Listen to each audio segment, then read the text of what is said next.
BBB 23, saiba tudo sobre a crise e ansiedade que Cara de Sapato sofreu.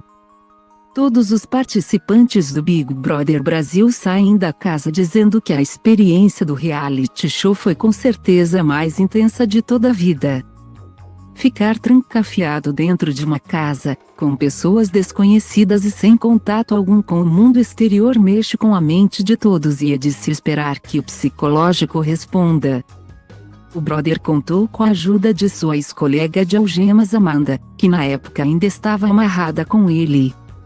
E a médica deu todo o suporte necessário para acalmar o atleta loucote. Data DMT igual a outro bichinho. O Cara de Sapato tava começando a ter crise de ansiedade e a Amanda ajudando ele. 9FHPQV4NQH, @Silza, Januário 19, 2023. Figure. Alexander, as crises de ansiedade são sensações, movimentos o qual o corpo sente que está sendo incomodado de uma maneira muito invasiva e onde o corpo e a mente sentem que você está em um constante estado de movimentação, de profunda inquietude e incômodo. As crises são desencadeadas pela constituição mental para aquelas pessoas que já têm uma tendência a tê-las. E em função dessa tendência essas pessoas as manifestam, mas para ser manifestado precisa ter um gatilho psicológico. Esse gatilho psicológico pode ser qualquer coisa que seja penitente à esfera pessoal, sentimental e emocional da pessoa, mas a partir do momento que o gatilho funciona.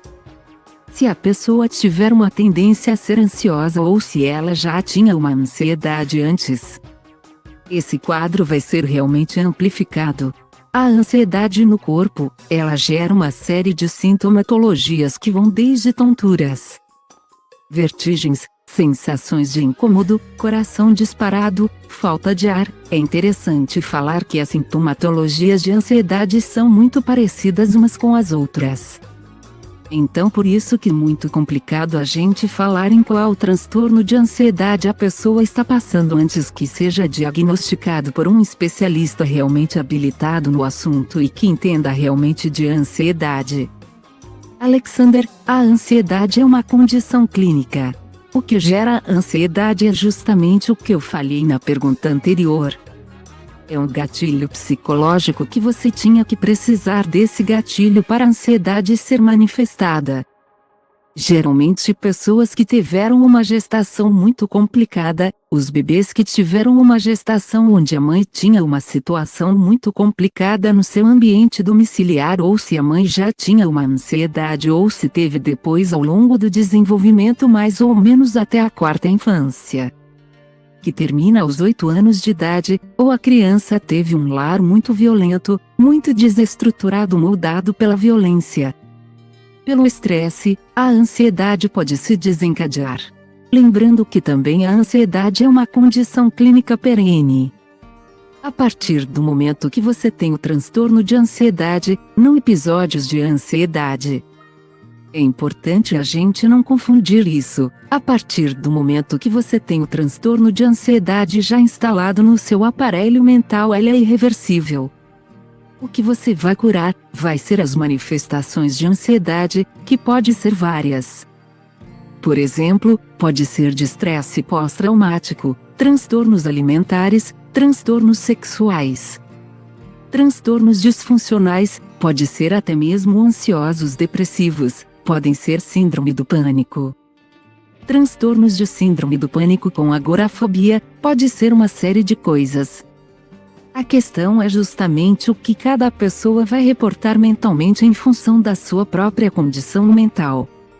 Então, o que vai gerar são todas essas confusões, instabilidades, medos, dúvidas. É isso que gera ansiedade. Lembrando também que a ansiedade nunca está relacionada ao tempo presente, mas sim ao tempo futuro. Por mais que você sinta o sintoma no momento, ele é um sintoma futuro. Então a ansiedade é realmente uma fobia, é uma fobia que desencarrega outras fobias. Alexander, não, por exemplo, tem pessoas que jamais vão desenvolver algum tipo de ansiedade. A ansiedade você tem que ter uma predisposição ou você teve que ser criado num ambiente muito ansioso. Mesmo que se você não tivesse a predisposição para que você pudesse desenvolver ansiedade enquanto transtorno, enquanto patologia. Agora, tem pessoas que em nenhum momento da vida vai apresentar ansiedade. Existem pessoas que nascem com o que a gente chama em psiquiatria de personalidade soberana. Pessoas com personalidade soberana não têm transtornos de ansiedade porque têm uma estrutura mental muito rígida que já nasceu com ela. Também é uma condição clínica, e são poucas as pessoas, a taxa é 1 em 1 milhão. Psicopatas, sociopatas e psicóticos não apresentam ansiedade em nenhum momento da sua vida. Então, além de você ter que ter a pré-condição clínica, você também tem que ser uma pessoa mais ligada à sensibilidade e uma pessoa mais emotiva. São as pessoas que têm mais tendências de sofrer com ansiedade. Pessoas mais emotivas e mais sensíveis têm uma tendência muito maior de adquirir esse transtorno, independente da sua pré-condição clínica ou não.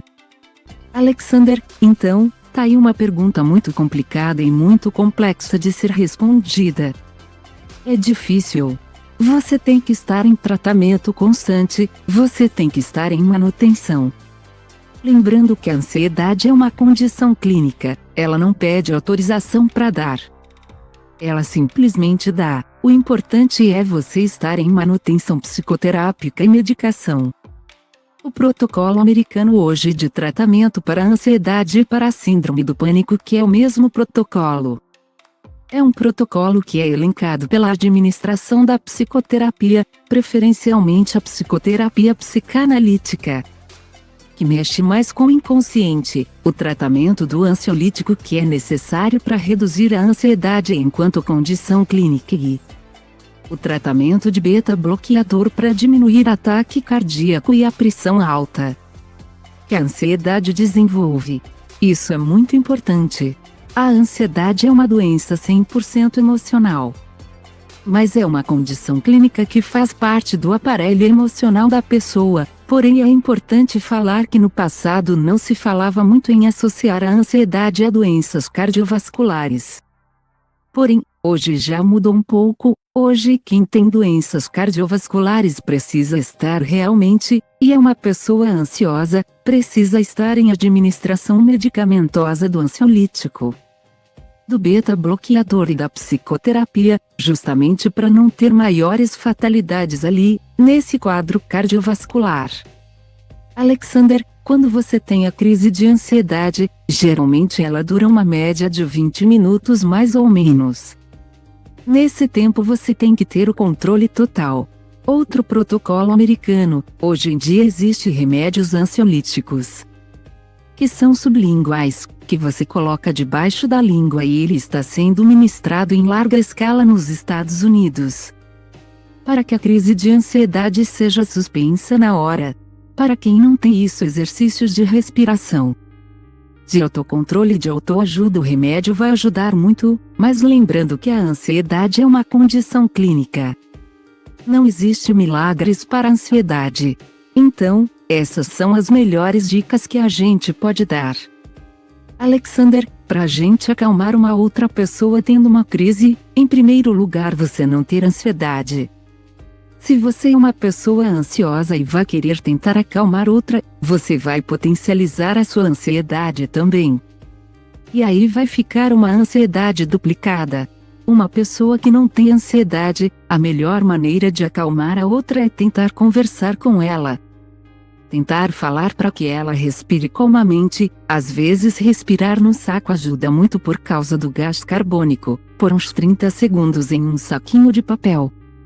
Não pode ser de plástico, tem que ser de papel. A questão da respiração ajuda muito porque a ansiedade tem um link muito íntimo com o aparelho respiratório. Lembrando que todas as sintomatologias, sem exceção, estão ligadas ao aparelho respiratório e cardiovascular respiratório. É sempre bom estar atento às manifestações de ansiedade que são muito parecidas. Em uma crise severa, a medicação não pode ser desprezada, e se prolongando realmente ir procurar um médico. É muito comum muitas pessoas irem para o hospital com crises de ansiedade achando que está infartando ou achando que está tendo algum outro tipo de complicação cardiovascular mediante a ligação íntima entre a ansiedade e o aparelho respiratório e cardiológico. Alexander, as crises de ansiedade podem ter prolongamentos, podem ter extensões. Não só no trato físico, mental e neurológico. No trato físico você vai ter ali questões de taquicardia, questões de pressão arterial elevada, vai ter uma série de manifestações gastrointestinais, sensação de tonturas, de desmaios no aparelho neurológico. A ansiedade interfere contundentemente de uma maneira muito brutal, viral no aparelho físico-mental das pessoas. Então, por isso pessoas com comorbidades precisam ter uma atenção quadruplicada para que a ansiedade não seja fatal. Como eu falei, no passado não se falava em óbito por ansiedade. Ansiedade não mata. O que mata é a sua condição orgânica de comorbidade pré-existente. Então, por exemplo, uma pessoa com pressão alta, se ela tem uma crise de ansiedade, ela pode morrer.